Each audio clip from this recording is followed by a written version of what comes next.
Salam sejahtera, selamat datang ke Cikgu Yi Channel.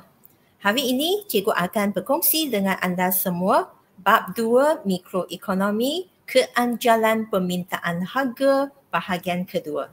Marilah kita melihat topik ini dengan lebih mendalam. Di bawah keanjalan permintaan harga topik hari ini, Cikgu akan membincangkan topik ini bersama-sama dengan anda tentang dua subtopik utama. Yang pertama iaitu hubungan antara jumlah hasil dengan darjah keanjalan permintaan harga, dan satu lagi subtopik adalah faktor-faktor yang mempengaruhi keanjalan permintaan harga. Jadi sebelum kita melihat topik hari ini dengan lebih lanjut, marilah kita membuat ulang kaji tentang apa itu keanjalan permintaan harga. Dalam video yang sebelumnya, Cikgu telah membincang bersama dengan pelajar-pelajar semua tentang definisi keanjalan permintaan harga. Keanjalan permintaan harga boleh didefinisikan sebagai satu konsep untuk mengukur darjah tindak balas pengguna terhadap kuantiti diminta sesuatu barang akibat daripada perubahan harga barang tersebut. Dan kita juga belajar tentang formula ataupun rumus untuk menghitungkan keanjalan permintaan harga.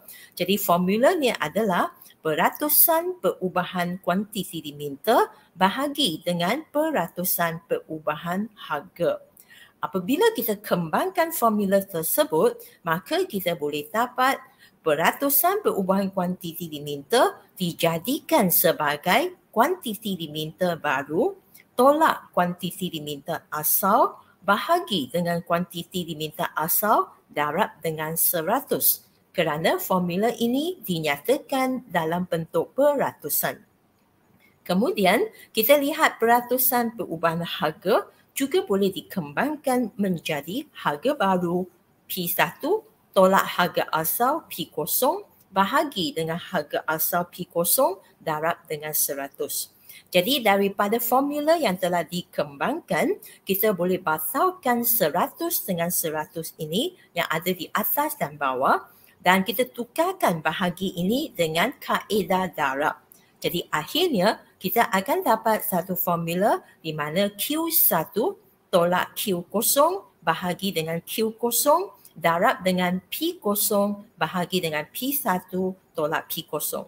Jadi Q1 ini adalah kuantiti diminta baru tolak kuantiti diminta asal bahagi dengan kuantiti diminta asal. Kemudian kita darab dengan harga asal bahagi dengan harga baru tolak harga asal.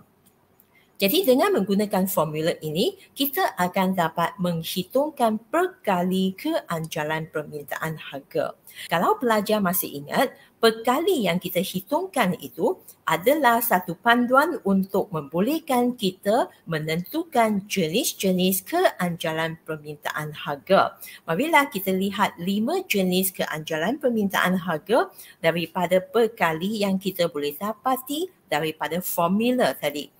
Apabila kita dapati perkali keanjalan permintaan harga adalah sama dengan sifar, maknanya bahan itu ataupun kes itu merupakan tidak anjau sempurna. Dan apabila perkali itu adalah lebih besar daripada sifar tetapi kurang daripada 1, maka ia adalah kes tidak anjau. Dan seterusnya, kalau kita dapat ED ataupun keanjalan permintaan harga sama dengan 1, maka dia dikenali sebagai kes anjau 1. Dan seterusnya, kalau perkali keanjalan permintaan harga adalah lebih besar daripada 1 tetapi kurang daripada infinity, jadi perkali yang bernilai besar ni, iaitu lebih daripada 1, dia adalah satu kes yang menunjukkan keanjalan permintaan harga adalah anjau. Dan seterusnya, sekiranya kita dapat perkali adalah infinity, maka itulah kes di mana merupakan anjau sempurna. Jadi, melalui jenis-jenis ED ini, kita dapati bahawa terdapat 5 jenis keanjalan permintaan harga.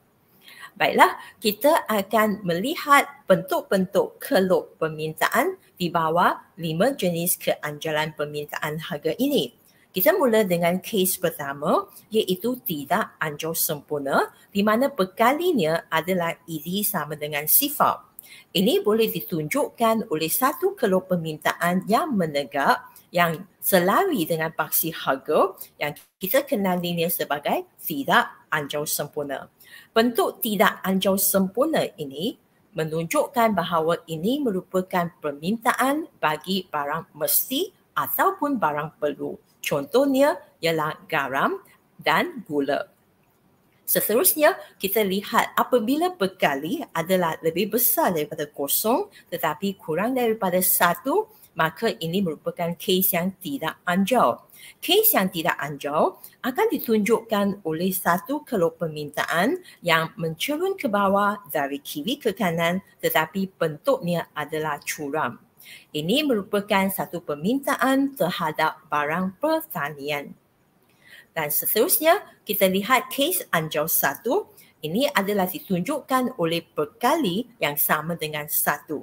Dan bentuk keluk permintaan adalah hiperbola segi 4. Dan dari sini kita tahu bahawa keanjalan adalah sama dengan 1.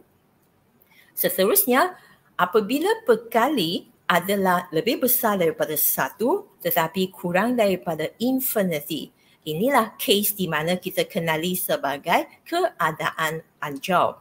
Bagi kes yang anjur, dia ditunjukkan oleh keluk permintaan D3 ni, iaitu satu keluk permintaan yang mencerun ke bawah dari kiri ke kanan tetapi lebih landai berbanding dengan Z1.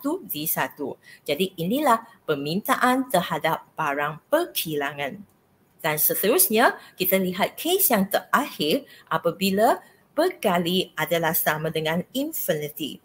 Apabila kita dapat bekali sama dengan infinity, inilah kes di mana merupakan anjur sempurna. Bagi anjur sempurna, dia diwakili oleh keluk permintaan D4, iaitu satu keluk permintaan yang mendatar selari dengan paksi kuantiti. Dan keadaan inilah yang menunjukkan permintaan terhadap barang yang sangat tidak penting bagi pengguna. Baiklah, melalui 5 jenis keanjalan permintaan harga ini, cikgu harap pelajar-pelajar telah mempunyai pengetahuan tentang bekali dan juga nama untuk keanjalan permintaan harga ini. Jadi marilah kita melanjutkan pelajaran hari ini dengan melihat jumlah hasil dan jumlah perbelanjaan. Jumlah hasil adalah merujuk kepada jumlah hasil pengeluar. Dan jumlah hasil pengeluar ini adalah diperolehi dengan mendarabkan tingkat harga dengan kuantiti yang diminta. Pelajar mesti faham kuantiti yang diminta juga merupakan kuantiti yang dijual oleh pengeluar. Jadi apabila kita terjemahkan dalam bentuk formula, kita akan dapati jumlah hasil sama dengan harga darab dengan kuantiti. Dan pada masa yang sama, apabila kita lihat jumlah perbelanjaan pengguna, kita boleh takrifkannya sebagai sejumlah wang yang dibelanjakan oleh pengguna apabila pengguna itu membeli sejumlah barang atau perkhidmatan pada tingkat harga tertentu.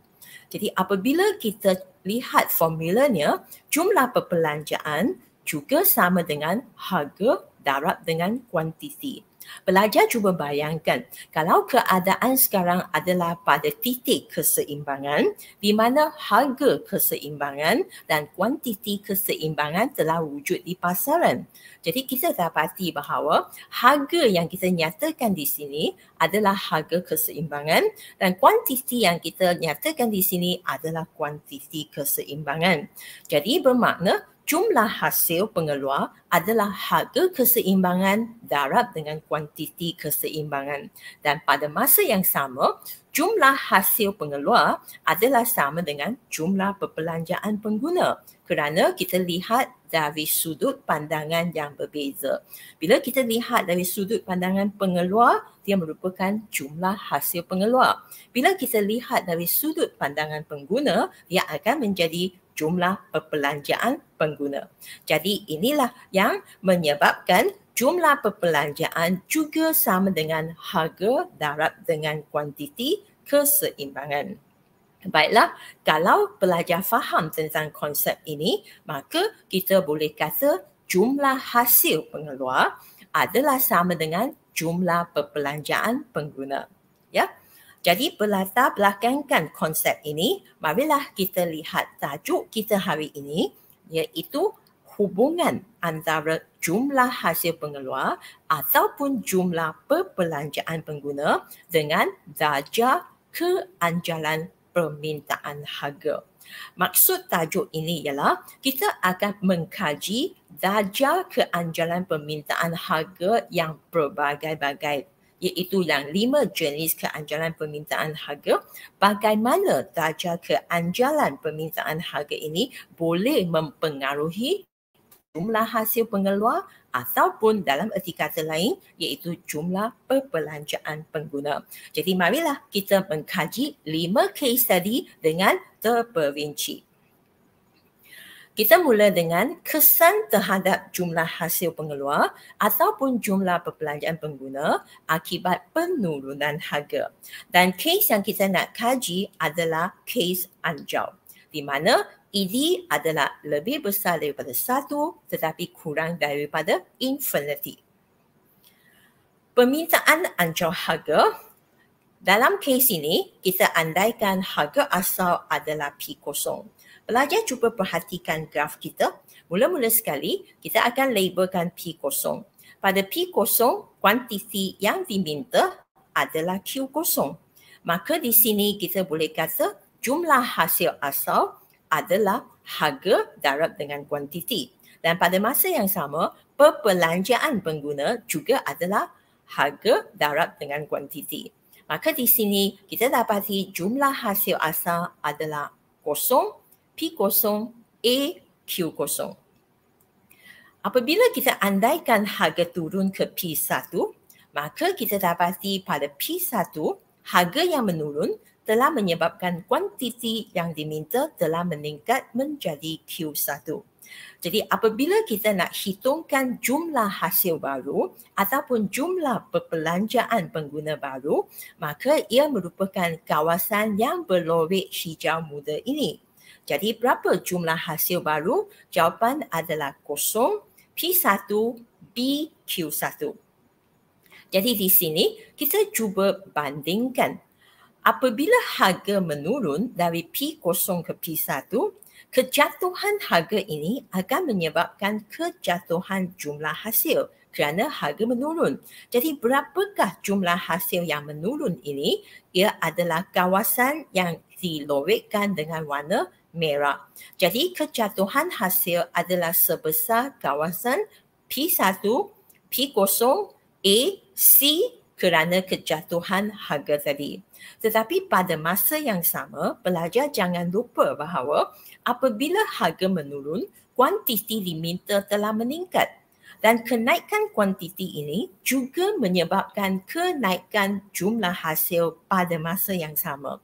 Jadi marilah kita lihat kesan kenaikan kuantiti diminta, berapakah tambahan jumlah hasil. Jadi cuba lihat kawasan yang berwarna kuning ini. Jadi inilah merupakan tambahan jumlah hasil kerana kenaikan kuantiti diminta. Jadi kenaikan jumlah hasil adalah sebanyak Q0, C, B dan Q1. Jadi sekarang apa yang kita akan lihat ialah kita akan bandingkan kenaikan jumlah hasil iaitu kawasan yang berwarna kuning dengan kejatuhan jumlah hasil iaitu yang berwarna merah ini. Jadi jelas kelihatan bahawa kenaikan jumlah hasil adalah lebih besar daripada kejatuhan jumlah hasil. Kesimpulan yang kita boleh buat ialah apabila permintaan adalah anjau, kejatuhan harga akan menyebabkan jumlah hasil pengeluar meningkat. Ataupun dalam erti kata lain, apabila wujudnya kejatuhan harga, ia akan menyebabkan jumlah perbelanjaan pengguna meningkat. Inilah situasinya bila permintaan adalah anjau harga dan wujudnya kejatuhan harga.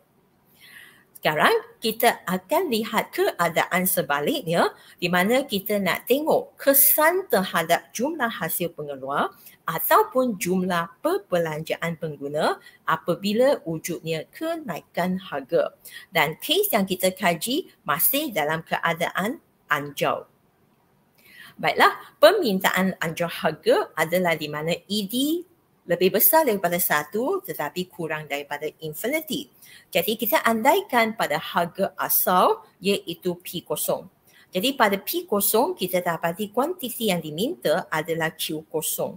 Di sini kita dapati jumlah hasil asal adalah harga darab dengan kuantiti, maka jawapannya adalah 0 P0 AQ0. Jadi jumlah hasil asal juga boleh dinyatakan sebagai jumlah perbelanjaan pengguna yang asal. Sekarang kita buat satu andaian di mana harga telah naik ke P1. Jadi kenaikan harga ke P1 akan menyebabkan kejatuhan kuantiti diminta. Jadi dalam kes ini dari Q0 akan turun ke Q1. Jadi marilah kita lihat berapakah jumlah hasil baru. Jadi jumlah hasil baru adalah harga baru darab dengan kuantiti baru. Jadi inilah kawasannya yang diwakili oleh 0, P1, B, Q1. Dan pelajar juga mesti ingat ini juga merupakan jumlah perbelanjaan pengguna yang baru. Jadi sekarang marilah kita buat satu perbandingan. Apabila wujudnya kenaikan harga dari P0 ke P1, ini akan menyebabkan kenaikan jumlah hasil. Bagaimana kita menentukan kenaikan jumlah hasil itu? Marilah kita lihat kawasan yang berwarna merah tersebut. Jadi kawasan berwarna merah ini menunjukkan kenaikan harga yang mengakibatkan kenaikan jumlah hasil. Jadi jumlah hasil yang meningkat ialah P0, P1, B, C. Dan pelajar juga mesti ingat bahawa kenaikan harga menyebabkan kejatuhan kuantiti diminta pada masa yang sama. Jadi marilah kita lihat apabila kuantiti itu menurun dari Q0 ke Q1, ini juga akan menyebabkan kejatuhan dalam jumlah hasil. Jadi kejatuhan jumlah hasil ini diwakili oleh kawasan yang berwarna kuning ini. Jadi berapakah kejatuhan jumlah hasil? Jawapannya adalah Q1, C, A, Q0. Jadi sekarang kita akan membandingkan kenaikan jumlah hasil kerana kenaikan harga dan kejatuhan jumlah hasil kerana kejatuhan kuantiti diminta. Dan kita akan buat satu perbandingan. Jadi pelajar cuba perhatikan, kita dapati bahawa memanglah kawasan yang berwarna kuning adalah lebih besar daripada kawasan yang berwarna merah. Jadi ini menunjukkan bahawa kejatuhan jumlah hasil adalah lebih besar daripada kenaikan jumlah hasil bagi kes permintaan anjau harga apabila harga naik. Jadi kita boleh buat satu kesimpulan. Apabila permintaan adalah anjau, kenaikan harga akan menyebabkan jumlah hasil pengeluar ataupun jumlah perbelanjaan pengguna menurun. Ya, kerana kejatuhan jumlah hasil adalah lebih besar daripada kenaikan jumlah hasil. Jadi daripada kes ini, apakah kesimpulan yang kita boleh buat bagi tajuk hubungan antara jumlah hasil pengeluar atau jumlah perbelanjaan pengguna dengan keanjuran permintaan harga? Kesimpulan yang kita boleh buat ialah apabila keanjalan permintaan harga adalah kes anjal di mana perkalinya adalah lebih besar daripada 1 tetapi kurang daripada infinity yang diwakili oleh keluk permintaan yang landai, kita dapati bahawa apabila harga turun, jumlah hasil pengeluar atau jumlah perbelanjaan pengguna akan naik. Sebaliknya, kalau harga naik, jumlah hasil pengeluar atau jumlah perbelanjaan pengguna akan turun. Jadi ini memberikan satu maklumat ataupun informasi yang sangat berguna kepada pengeluar di pasaran yang anjal. Kerana untuk menaikkan jumlah hasil, maka kita dapati pengeluar patutnya turunkan harga. Ya. Baik, sekarang kita beralih ke kes yang kedua. Bagi kes yang kedua, kita masih lihat kesan terhadap jumlah hasil pengeluar ataupun jumlah perbelanjaan pengguna akibat daripada kejatuhan ataupun penurunan harga. Jadi sekarang kita akan lihat kes yang kedua iaitu kes tidak anjal di mana ED adalah lebih besar daripada 0 tetapi kurang daripada 1. Baiklah, kita akan rujuk kepada graf. Mula-mula sekali pelajar boleh lihat DD yang dilukis ini adalah berbentuk curam. Inilah satu ciri dalam permintaan tidak anjal harga. Mula-mula sekali kita andaikan harga adalah P0, maka pada P0 kita akan tandakan kuantiti diminta sebanyak Q0. Jadi berapakah jumlah hasil asal? Kita akan ambil harga asal darab dengan kuantiti asal dan inilah kawasannya yang menunjukkan jumlah hasil asal dan juga jumlah perbelanjaan pengguna asal. Jadi kawasan ini adalah 0, P0, G, Q0. Sekarang kita andaikan harga menurun menjadi P1. Apabila harga menurun menjadi P1, kita dapati kuantiti diminta akan meningkat menjadi Q1. Jadi sekarang kita boleh bentukkan jumlah hasil yang baru. Jadi jumlah hasil baru, kita akan lihat harga baru darab dengan kuantiti baru. Jadi kawasan yang kita lorekkan dengan warna hijau muda ni menunjukkan jumlah hasil baru. Jadi jawapan kita adalah 0, P1, F, Q1. Jadi sekarang kita cuba bandingkan apabila wujudnya kejatuhan harga di permintaan yang tidak anjal harga, apa yang akan berlaku akhirnya. Jadi mula-mula sekali kita lihat kejatuhan harga ya. Apabila harga jatuh dari P0 ke P1, kita dapati wujudlah satu kejatuhan jumlah hasil. Dan jelas kelihatan bahawa kejatuhan jumlah hasil ini adalah sangat besar ya, kerana dia diwakili oleh kawasan yang berwarna merah di mana adalah P1, P0, G, E. Dan kejatuhan harga ini pada masa yang sama juga menyebabkan kenaikan jumlah kuantiti yang diminta. Dan kenaikan jumlah kuantiti yang diminta tu nampaknya adalah dalam satu jarak yang kecil sahaja. Kerana di pasaran ini pengguna adalah kurang sensitif ataupun kurang fleksibel terhadap perubahan harga tersebut. Jadi, apabila harga turun dengan banyak, kuantiti diminta hanya naik sedikit sahaja. Jadi, kenaikan kuantiti ini tentulah akan menyebabkan kenaikan jumlah hasil.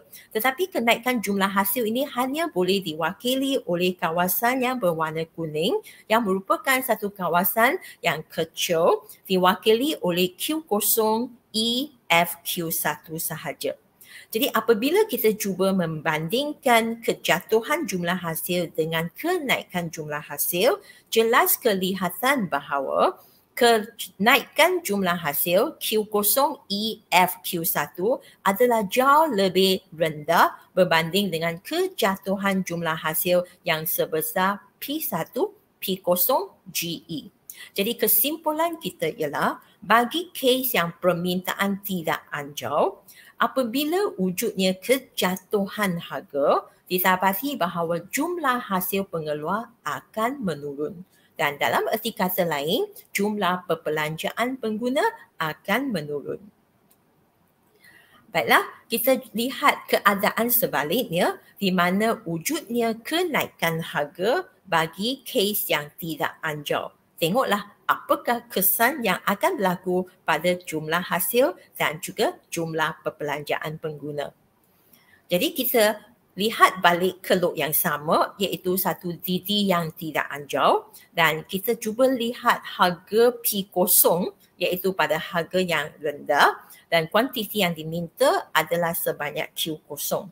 Jadi di sinilah kita boleh tentukan bahawa jumlah hasil asal ataupun jumlah perbelanjaan pengguna yang asal adalah 0, P0, F, Q0. Sekarang kita cuba andaikan harga meningkat pula. Jadi kita akan naikkan harga dari P0 ke P1. Dan kuantiti yang diminta sekarang akan menurun menjadi Q1 kerana kenaikan harga menyebabkan kejatuhan kuantiti diminta. Jadi sekarang kita boleh bentukkanlah hasil baru ya dalam kes ini. Jadi jumlah hasil baru adalah 0 P1 G Q1. Jadi pelajar boleh nampak bahawa jumlah hasil baru ini telah menjadi lebih besar ya kawasannya berbanding dengan kawasan yang berwarna biru tadi. Baik, marilah kita bandingkan kenaikan harga yang menyebabkan kenaikan jumlah hasil dengan kejatuhan jumlah hasil kerana kejatuhan kuantiti. Okey, mula-mula sekali kita lihat harga meningkat dari P0 ke P1. Kenaikan harga telah menyebabkan hasil meningkat sebanyak kawasan yang berwarna merah. Jadi kenaikan jumlah hasil adalah P0, P1, G, E. Dan pada masa yang sama, kenaikan harga menyebabkan kuantiti menurun dari Q0 ke Q1. Jadi kejatuhan kuantiti diminta juga mengakibatkan satu kejatuhan jumlah hasil tetapi oleh kerana pengguna dalam pasaran ini kurang sensitif terhadap harga. Jadi walaupun harga naik dengan banyak dari P0 ke P1, kuantiti yang diminta menurun dengan satu jarak yang kecil sahaja iaitu dari Q0 ke Q1. Jadi apabila kita lihat kejatuhan jumlah hasil ya, dia hanya jatuh sebanyak Q1, E, F, Q0. Apabila kita membuat satu perbandingan, kenaikan jumlah hasil adalah kawasan berwarna merah kerana kenaikan harga menyebabkan kenaikan jumlah hasil. Tetapi pada masa yang sama, kita dapati kejatuhan jumlah hasil adalah diwakili oleh kawasan yang berwarna kuning ini. Jadi jelas kelihatan kawasan yang berwarna merah lebih besar daripada kawasan yang berwarna kuning. Kesimpulan kita ialah apabila permintaan adalah tidak anjau, kenaikan harga akan menyebabkan jumlah hasil pengeluaran naik ataupun dalam erti kata lain, jumlah perbelanjaan pengguna akan naik. Baiklah, apa yang kita boleh lihat daripada kes tidak anjau ini pula? Kita balik ke tajuk kita, hubungan antara jumlah hasil pengeluar ataupun jumlah perbelanjaan pengguna dengan keanjalan permintaan harga. Apabila keanjalan permintaan harga iaitu ED, dalam kes sekarang ialah tidak anjau di mana perkalinya adalah lebih besar daripada 0 tetapi kurang daripada 1. Dalam keadaan ini, apabila harga turun, kita dapati hasil pengeluar dan perbelanjaan pengguna akan turun. Tapi kalau harga naik, jumlah hasil pengeluar ataupun jumlah perbelanjaan akan naik juga. Jadi sebagai pengeluar yang rasional, maklumat keanjalan permintaan harga ini boleh diguna pakai untuk membuat keputusannya. Jadi kalau seorang pengeluar ingin menaikkan jumlah hasilnya dalam keadaan ED yang tidak anjau, mereka patut memilih untuk naikkan harga. Sekarang kita akan beralih ke kes yang ketiga. Sekarang kita akan lihat kes anjau unity ataupun lebih dikenali sebagai anjau 1 di mana ED sama dengan 1. Marilah kita lihat kes penurunan harga dan apa kesannya apabila harga menurun terhadap jumlah hasil pengeluar dan juga jumlah perbelanjaan pengguna. Baik, Apabila permintaan adalah anjau 1, kalau permintaan yang dilukis akan berbentuk hyperbola segi 4. Mula-mula sekali kita andaikan harga adalah P0, maka kita dapati kuantiti yang diminta akan menjadi Q0. Jadi inilah keadaannya apabila kita nak cari hasil asal. Jadi jumlah hasil asal adalah harga darab dengan kuantiti dan dia merupakan kawasan kosong P0, K, Q0. Ini juga merupakan satu kawasan yang mewakili perbelanjaan pengguna yang asal. Sekarang kita cuba andaikan bahawa harga turun. Jadi bila harga turun menjadi P1, jadi kuantiti yang diminta akan meningkat menjadi Q1. Berapakah jumlah hasil baru? Jadi marilah kita gunakan harga baru P1 darab dengan kuantiti diminta baru Q1. Maka terbentuklah satu kawasan yang dikenali sebagai kosong P1 J Q1 sebagai jumlah hasil baru. Kalau pelajar membuat perbandingan antara jumlah hasil asal dengan jumlah hasil baru, didapati ia adalah sama, ya, keluasan kawasannya. Okey, kita teruskan dengan membuat satu perbandingan. Oleh kerana kita andaikan kejatuhan harga, jadi dari graf kita cuba perhatikan harga jatuh dari P0 ke P1. Jadi kejatuhan harga ini tentulah akan menyebabkan kejatuhan jumlah hasil. Jadi jumlah hasil yang jatuh tu adalah diwakili oleh kawasan berwarna merah iaitu sebesar P1, P0, KH. Dan pada masa yang sama, kejatuhan harga ini telah menyebabkan kenaikan kuantiti diminta. Dan kenaikan kuantiti diminta ini juga telah menyebabkan kenaikan jumlah hasil pada masa yang sama iaitu sebesar Q0, H, J, Q1. Jadi sekarang apa yang kita perlu buat ialah kita akan bandingkan dengan kawasan merah dan kawasan kuning tersebut. Okey, kawasan yang berwarna merah adalah satu kejatuhan hasil kerana kejatuhan harga. Manakala kawasan yang berwarna kuning adalah satu tambahan jumlah hasil kerana tambahan dalam kuantiti diminta. Oleh kerana kedua-dua ini berlaku secara serentak dan kejatuhan jumlah hasil adalah sama besar dengan tambahan jumlah hasil. Jadi akhirnya kita dapati bahawa apabila permintaan adalah anjau 1, sebarang perubahan harga tidak akan mengubahkan jumlah hasil pengeluar ataupun jumlah perbelanjaan pengguna. Ini adalah kerana kejatuhan jumlah hasil kawasan yang berwarna merah adalah sama dengan tambahan jumlah hasil yang diwakili oleh kawasan kuning. Akhirnya, kedua-dua ini telah membatalkan antara satu sama lain. Maksudnya mereka sudah offset. Ya? Jadi akhirnya jumlah hasil tidak berubah sebenarnya. Mari kita lihat keadaan yang sebaliknya bagi kes anjau 1 pula. Sekarang cikgu nak andaikan bahawa kenaikan harga berlaku. Baiklah, bagi kelok DD kita yang berbentuk hyperbola segi 4 kerana dalam keadaan anjau 1, marilah kita andaikan harga asal ialah P0, maka kuantiti diminta asal adalah Q0. Jadi di sini kita boleh tentukan satu jumlah hasil asal yang diwakili oleh kawasan kosong P0, J, Q0. Dan ini juga merupakan jumlah perbelanjaan asal bagi pengguna. Jadi berasaskan kepada andaian kita andaikan harga naik. Apabila harga naik, P0 pun naik menjadi P1, jadi jelas menunjukkan bahawa kuantiti diminta pun menurun dari Q0 ke Q1. Jadi sekarang kita boleh tentukanlah jumlah hasil baru. Jumlah hasil baru adalah diwakili oleh kawasan kosong P1, K, Q1. Apa yang kita akan buat seterusnya, kita akan bandingkan apa yang akan berlaku pada kenaikan harga dan juga kejatuhan kuantiti diminta pada masa yang sama. Marilah kita lihat graf kita. Kita lihat kenaikan harga dahulu ya. Bila harga naik dari P0 ke P1, maka wujudlah satu kenaikan jumlah hasil.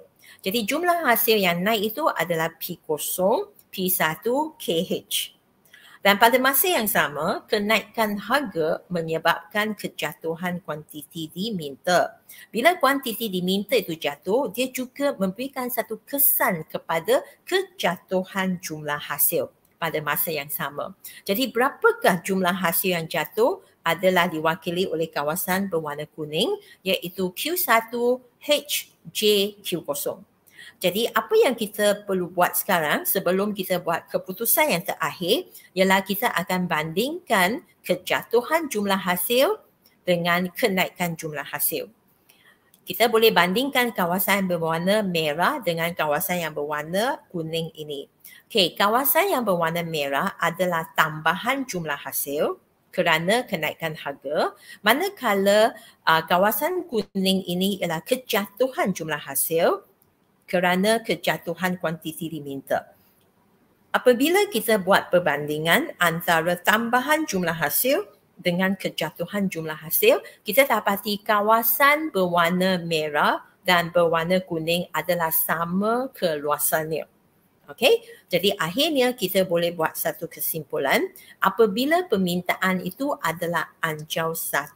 Sebarang perubahan harga, tak kira kita naikkan harga ataupun kita turunkan harga, kita dapati akhirnya jumlah hasil dan jumlah perbelanjaan pengguna tidak akan berubah. Dia akan tetap seperti sedia kala.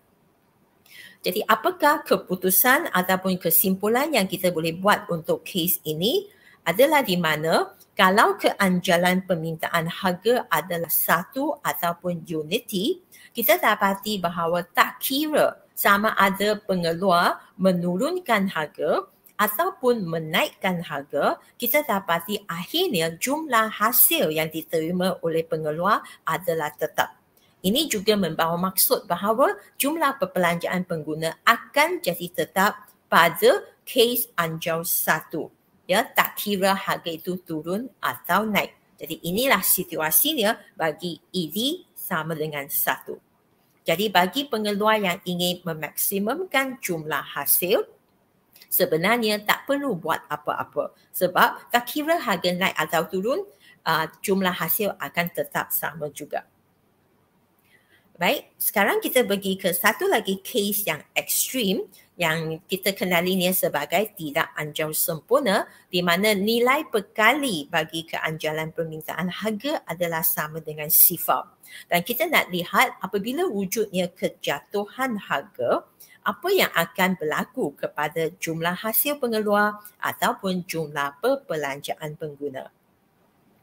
Permintaan yang tidak anjau sempurna akan diwakili oleh satu keluk permintaan yang menegak, ya, ataupun selari dengan paksi harga. Jadi kita andaikan mula-mula sekali harga asal adalah P0, jadi kuantiti diminta adalah pada Q0. Jumlah hasil asal adalah di mana kita ambil harga darab dengan kuantiti, jadi kawasannya adalah 0, P0, A, Q0. Sekarang kita andaikan harga turun. Jadi apabila harga turun dari P0 ke P1, maka kita dapati bahawa ini akan memberikan satu jumlah hasil baru ataupun jumlah perbelanjaan baru bagi pengguna yang diwakili oleh kawasan 0 P1 BQ0. Ya.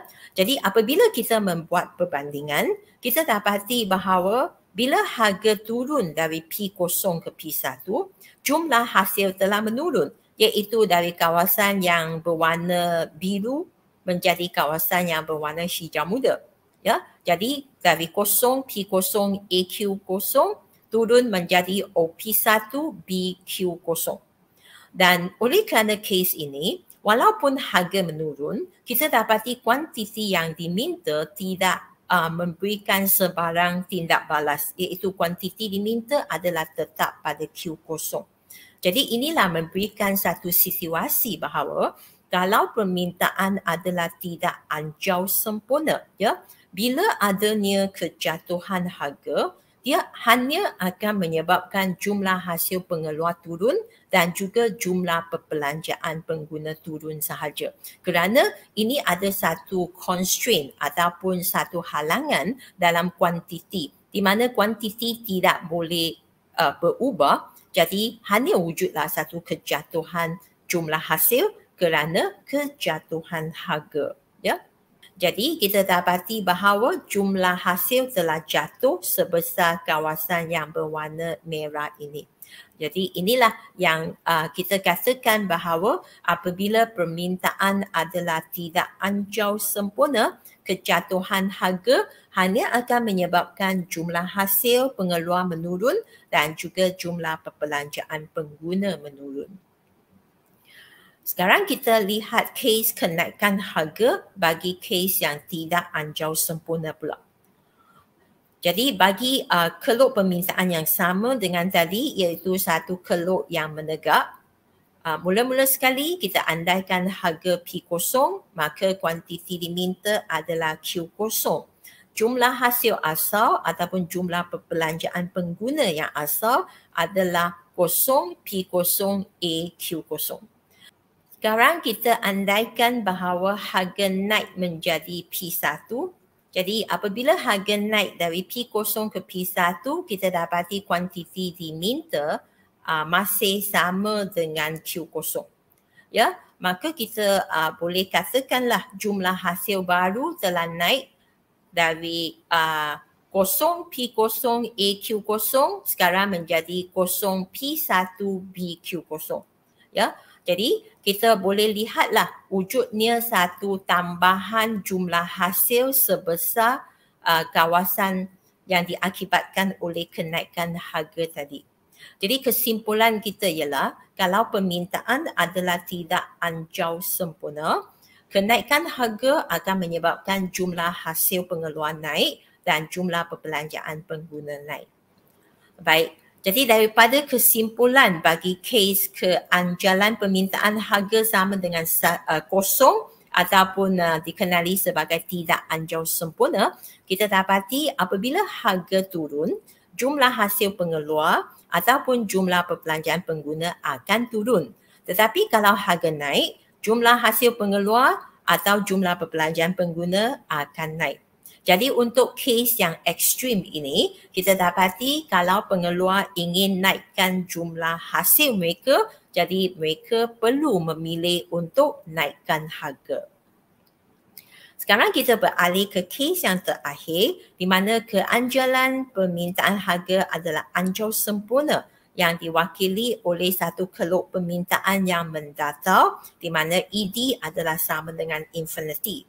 Jadi mula-mula sekali kita andaikan harga adalah P0 dan kuantiti yang diminta adalah sebanyak Q0. Jadi jumlah hasil asalnya adalah 0 P0 A Q0 yang ditunjukkan oleh kawasan yang berwarna biru. Jadi sekarang kita andaikan jika harga meningkat pada harga yang lebih tinggi daripada P0.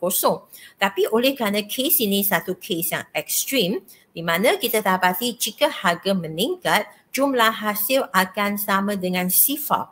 Ini adalah kerana tidak ada sebarang permintaan pada harga yang lebih tinggi daripada P0. Kalau pelajar perhatikan, keluk permintaan adalah mendatar.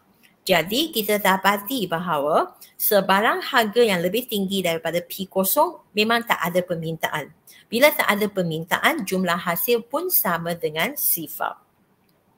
Jadi sekiranya wujud kejatuhan harga pula, katakan dari P0 ke bawah, kita dapati kuantiti diminta akan meningkat dan dia meningkat dengan tidak terbatas ataupun tidak terhingga. Inilah kes untuk permintaan anjau sempurna. Jadi di sini kita boleh lihat bahawa jumlah hasil pengeluar ataupun jumlah perbelanjaan pengguna akan turut meningkat dengan tidak terbatas kalau harga menurun bagi kes keanjalan sempurna sama dengan infinity. Jadi kesimpulan yang kita boleh buat untuk keadaan anjau sempurna ialah kalau harga naik maka jumlah hasil pengeluar akan terus menjadi sifar kerana pengguna tidak akan belanja langsung terhadap barang ini kerana tidak ada permintaan pada harga yang lebih tinggi daripada harga pasaran tersebut. Sebaliknya, kalau harga itu turun, maka kita dapati jumlah hasil pengeluar dan jumlah perbelanjaan pengguna akan meningkat secara infinity, iaitu tidak terhingga ataupun tidak terbatas. Baik, selepas kita melihat 5 kes keanjalan permintaan harga, marilah kita buat satu kesimpulan dengan membuat perbandingan antara ke-5 jenis keanjalan permintaan harga tersebut. Marilah kita lihat anjau. Bagi keadaan yang anjau, kalaulah pengeluar ingin naikkan jumlah hasil mereka, maka mereka patut turunkan harga. Bagi kes kedua, apabila tidak anjau, kalau pengeluar ingin menaikkan hasil mereka, jadi adalah satu pilihan untuk naikkan harga. Ya. Dan bagi yang ketiga, kalau anjau satu, pengeluar tak perlu buat apa-apa kerana segala usaha naik dan turunkan harga akhirnya akan menyebabkan jumlah hasil tetap sahaja. Jadi kita beralih ke kes yang keempat, iaitu tidak anjau sempurna. Tidak anjau sempurna, kalau pengeluar ingin naikkan jumlah hasil, maka mereka juga perlu naikkan harga. Dan bagi kes yang terakhir adalah satu kes yang agak ekstrim, di mana kalau pengeluar turunkan harga, jumlah hasil akan sampai ke tahap infinity, tetapi kalau mereka naikkan harga, jumlah hasil mereka terus menjadi sifar. Baiklah, selepas kita lihat hubungan antara jumlah hasil dengan darjah keanjalan permintaan harga, cikgu harap kamu telah mempunyai satu pandangan dan juga pengetahuan yang menyeluruh bagaimana darjah keanjalan permintaan harga boleh memperkaulkan maklumat yang sangat berguna kepada pengeluar untuk menaikkan atau menurunkan harga mereka demi untuk mendapatkan jumlah hasil yang meningkat. Jadi sekarang kita beralih ke bahagian kedua dalam topik kita hari ini, ialah faktor-faktor yang mempengaruhi keanjalan permintaan harga. Kita dapati bahawa semuanya ada 8 faktor yang akan menentukan sama ada sebuah pasaran itu anjau ataupun tidak anjau. Jadi marilah kita melihat ke-8 faktor ini dengan terperinci. Mula-mula sekali kita akan lihat faktor penentu yang pertama, iaitu bilangan barang pengganti. Kita dapati bahawa kalau sesuatu barang mempunyai banyak barang pengganti, maka permintaan adalah lebih anjau. Contohnya biskut. Kerana apabila wujudnya perubahan harga bagi barang tersebut, pengguna adalah lebih fleksibel untuk mengubahkan kuantiti diminta dan mereka akan cari barang pengganti yang lain untuk menggantikan barang tersebut. Jadi, bagi kes yang ada banyak barang pengganti, permintaan adalah anjau. Sebaliknya, kalau barang tersebut tiada ataupun kurang barang pengganti, didapati bahawa permintaan adalah tidak anjau. Ini adalah kerana kurang barang pengganti untuk menggantikan produk tersebut. Jadi walaupun ada perubahan harga, pengguna kurang fleksibel dan kurang bertindak balas terhadap perubahan harga tersebut. Sebagai contoh, minyak masak. Kita lihat faktor yang kedua, iaitu jenis ataupun darjah kepentingan barang tersebut. Bagi barang yang tidak penting, biasanya pengguna akan lebih anjau, iaitu lebih sensitif dan lebih fleksibel terhadap perubahan harga tersebut. Ya, contohnya bingkai foto. Tapi kalau kita bandingkan dengan barang yang lebih penting, contohnya elektrik, ya, pengguna akan kurang anjau ataupun kurang fleksibel terhadap perubahan harga tersebut kerana barang itu lebih penting dalam kehidupan pengguna. Kita lihat Faktor penentu yang ketiga iaitu bilangan kegunaan barang. Biasanya bagi barang yang mempunyai banyak kegunaan, pengguna adalah lebih sensitif terhadap perubahan harganya. Maksudnya, kalau ada kejatuhan harga dalam peratusan yang kecil, maka kuantiti diminta akan naik dalam peratusan yang besar kerana barang tersebut ada banyak kegunaan. Sebagai contoh adalah laptop. Sebaliknya, kalau barang tersebut hanya ada sedikit kegunaan sahaja, contohnya shampoo berbanding dengan laptop, kerana shampoo hanya untuk kegunaan mencuci rambut sahaja. Jadi kalaulah kita bandingkan dengan laptop, kita dapati bahawa shampoo yang mempunyai sedikit kegunaan tersebut, permintaan terhadapnya adalah tidak anjau. Maksudnya, pengguna adalah kurang sensitif terhadap perubahan harga shampoo berbanding dengan perubahan harga laptop. Seterusnya, kita akan lihat faktor penentu yang keempat iaitu peratusan pendapatan dibelanjakan. Kita dapati bahawa apabila pengguna membelanjakan lebih pendapatan terhadap barang tersebut, maka pengguna akan jadi lebih sensitif terhadap perubahan harga bagi barang tersebut. Ya, contohnya ya, kalau kereta, rumah dan juga produk yang melibatkan peratusan pendapatan yang besar bagi pengguna, jadi pengguna adalah bertindak lebih sensitif terhadap barang tersebut. Jadi dia adalah lebih anjau kalau peratusan pendapatan dibelanjakan adalah besar. Sebaliknya, kalau peratusan pendapatan yang dibelanjakan ke atas barang itu adalah kecil, contohnya majalah, kalau berbanding dengan kereta, kita dapati bahawa pengguna mungkin kurang sensitif dan juga kurang anjau terhadap barang tersebut, iaitu majalah. Seterusnya kita lihat faktor penentu yang kelima iaitu jangka masa penggunaan sesuatu barang. Dia juga boleh diandaikan sebagai ketahanan barang tersebut. Ya. Bagi barang yang tahan lama, pengguna adalah lebih sensitif terhadap perubahan harga kerana barang itu boleh diguna pakai untuk satu jangka masa yang lama. Jadi pengguna akan lebih fleksibel dan juga akan lebih sensitif lah terhadap perubahan harga barang tersebut. Sebaliknya, kalau barang itu tidak tahan lama, contohnya ialah makanan kerana dia senang rosak dan juga mempunyai tarik luput dia. Jadi untuk barang seperti ini, pengguna adalah kurang fleksibel dan kurang sensitif terhadap harga barang tersebut. Jadi dikatakanlah pengguna adalah tidak anjau terhadap barang yang tidak tahan lama tetapi anjau terhadap barang yang tahan lama. Seterusnya kita lihat poin ke-6 ialah jumlah pendapatan pengguna.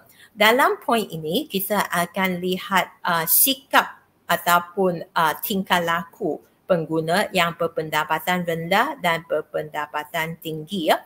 Bagi mereka yang berpendapatan rendah, mereka adalah lebih sensitif terhadap perubahan harga. Ya, kerana perubahan harga akan menyebabkan mereka mengubahkan kuantiti diminta dalam peratusan yang lebih besar berbanding dengan orang yang ada pendapatan tinggi. Sebarang perubahan harga hanya akan menyebabkan tindak balas dalam kuantiti diminta dalam peratusan yang kecil sebab mereka ada lebih banyak kuasa beli. Ya. Jadi dalam kes ini kita boleh katakanlah bahawa mereka yang berpendapatan rendah, mereka adalah lebih anjau harga iaitu sensitif terhadap harga kerana kuasa beli mereka rendah.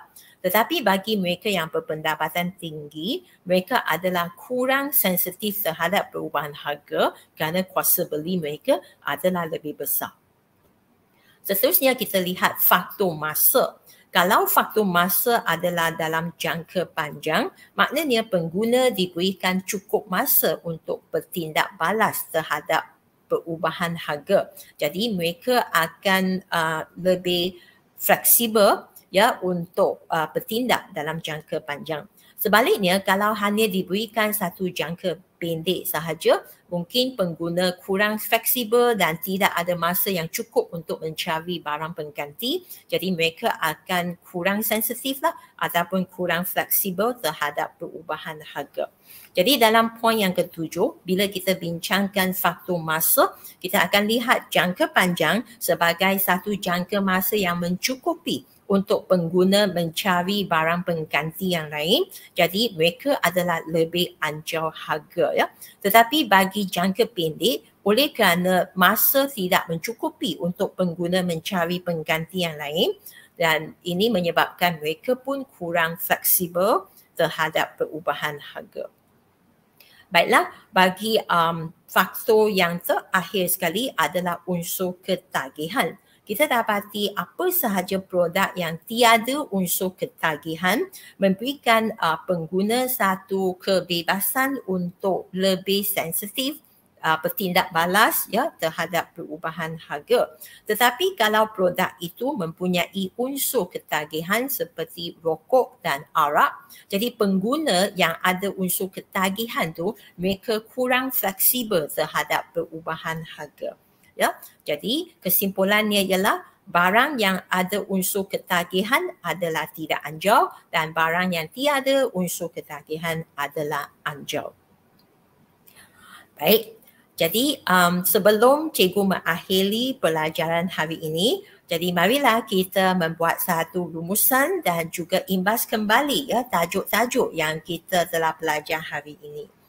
Mula-mula sekali kita tahu bahawa keanjalan permintaan harga membawa maksud bahawa ia merupakan satu konsep untuk mengukur darjah tindak balas pengguna terhadap kuantiti diminta sesuatu barang akibat daripada perubahan harga barang tersebut. Dan kita juga belajar tentang bagaimana menggunakan formula untuk menghitungkan keanjalan permintaan harga ya.